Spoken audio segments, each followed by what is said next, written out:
రేపటి నుంచి మీ ఇద్దరి మధ్య ఏ గొడవ జరిగినా ఆ గొడవ వల్ల నా పరువు పోయినా గుర్తెట్టుకో, నీ బతుకు నా చేతిలో చాతపడి బొమ్మేరో.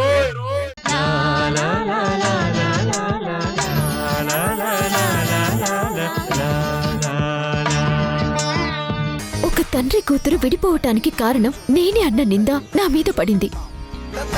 అయినా తండ్రిని చూడకుండా కూతురిలా ఉంటుంది. తండ్రి ప్రేమకు దూరమైన కూతురు ఎలా బతుకుతుంది? నన్ను చూడకుండా మీరు ఒక్క నిమిషం కూడా ఉండలేరు. అలాంటిది తన కూతుర్ని చూడలేదని ఆయనంతలా బాధపడుతుంటే అడగకుండా ఎలా ఉండమంటారు? ఇది చిన్న విషయమని ఎలా వదిలేయమంటారు?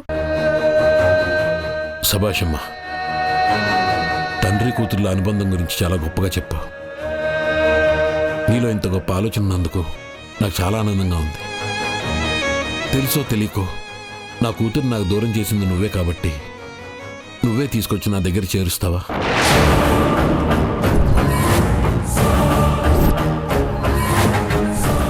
బాబుగారు, తను చిన్నపిల్ల. జరిగిన విషయం జానకి తెలియదు. అసలు ఏం జరిగిందో మీకు తెలుసు, ఏం జరగబోతుందో కూడా మీకే తెలుసు.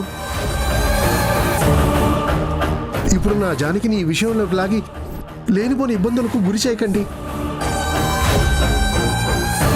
ఈ తండ్రికి గుండె కోత మిగల్చకండి. మీకు దండం పెడతాను బాబుగారు.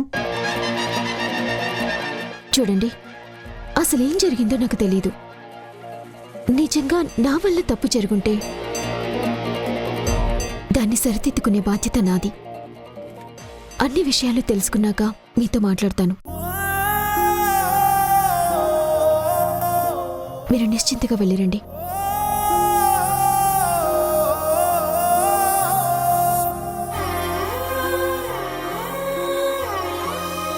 అమ్మ జానకి, ఎందుకో తెలీదు, నీతో మాట్లాడుతుంటే ఎవరో దగ్గర బంధుతో మాట్లాడుతున్నట్టు అనిపిస్తుంది.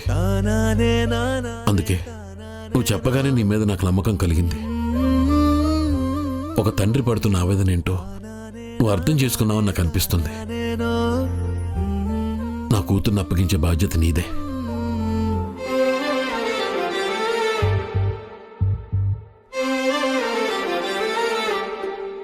నా కూతురు నాకు దూరం చేసింది నువ్వే కాబట్టి నువ్వే తీసుకొచ్చి నా దగ్గర చేరుస్తావా? ఒక తండ్రి పడుతున్న ఆవేదన ఏంటో నువ్వు అర్థం చేసుకున్నావని నాకు అనిపిస్తుంది. అమ్మ జానకి, అమ్మ జానకి, ఆగమ్మా. అబ్బా, తప్పకుండా నాన్న. నిజమేంటో తెలిసింది కదా.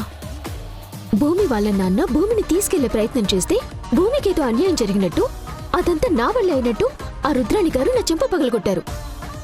నేను వెళ్ళి తేల్చుకోవాల్సిందే. తప్పకుండా. అసలు ఎందుకు ఇలా జరిగిందని నేను అడుగుతున్నా కూడా ఒక్కరు కూడా నాకు సమాధానం చెప్పకుండా నన్ను అనుమానించారు. ఈ రోజు వాళ్ళు నేను తేల్చుకుంటాను. భూమిని తన తండ్రి దగ్గరికి తీసుకెళ్లి నేను అప్పగిస్తాను. జానకి, నాకు తెలుసమ్మా, నీకు నిజం తెలిస్తే ఇదే పని చేస్తావు. చూడమ్మా, అది రెండు కుటుంబాలకు సంబంధించిన గొడవ.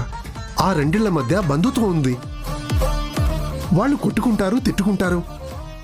మధ్యలో నువ్వు కలగ చేసుకుని లేనిపోని తలనొప్పి తెచ్చుకోకు. నీకేదైనా జరిగితే నేను తట్టుకోలేనని నీకు తెలుసు కదా. ఏంటి నాన్న మీరు మాట్లాడుతుంది? తండ్రి కూతులను విడదీసిన కుటుంబాన్ని అంత తేలిక ఎలా వదిలేయమంటారు? కుదరదు. భూమిని వాళ్ళ నాన్నకి అప్పగించాల్సిందే. జానకి, చాలు. ఇంతకు మించి నువ్వు ఒక్క మాట కూడా మాట్లాడొద్దు. ఈ విషయం నీకు తెలిసినా నువ్వు ఇక్కడే మర్చిపోవాలి. నువ్వు ఆ ఇంటికి వెళ్ళి ఏం జరిగిందని అడగకూడదు. ఒకవేళ అలా అడిగావని తెలిసిన మరుక్షణం నా గుండె ఆగిపోతుంది.